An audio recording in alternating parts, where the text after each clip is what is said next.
নাটোর জেলা বিএনপির আহ্বায়ক কমিটিদের স্বাগত জানিয়ে শুভেচ্ছা মিছিল করেছে বড়াইগ্রাম পৌর স্বেচ্ছাসেবক দল।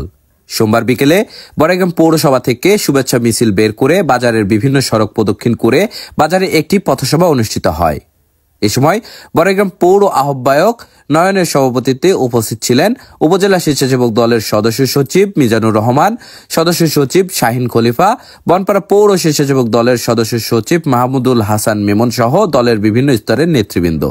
পথসভায় বক্তারা জেলা বিএনপির আহ্বায়ক কমিটিদের শুভেচ্ছা জানিয়ে দেশনায়ক তারেক রহমানকে আগামী দিনে জেলা কমিটির ন্যায় উপজেলা ও ইউনিয়ন কমিটিতেও ত্যাগী নেতাদের স্থান দেওয়ার আহ্বান জানান। তারেক রহমানের স্পষ্ট বার্তা, এই দলে কোনো যোগদান করানো যাবে না, এই দলের নামে কোনো চাঁদাবাজি করা যাবে না।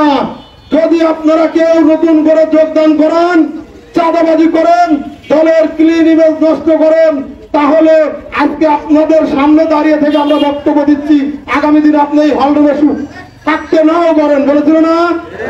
তিনি কিন্তু তাদের এই বক্তব্য কিন্তু আজকে স্পষ্ট ভাবে প্রমাণিত করে দিয়েছেন, নাটোর জেলা বিএনপির কমিটির মাধ্যমে দিয়েছে না?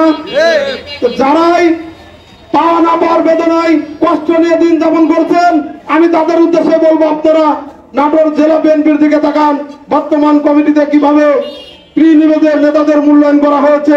আমরা আমাদের নেতা বিএনপির ভারপ্রাপ্ত চেয়ারম্যান তারেক রহমানের নির্দেশনা মেনে তারেক রহমানের 31 দফা বাস্তবায়নের জন্য আমরা রাজনীতি করব। আমরা কি পেলাম কি পেলাম না এগুলো নিয়ে আমরা কোনো আক্ষেপ রাখবো না।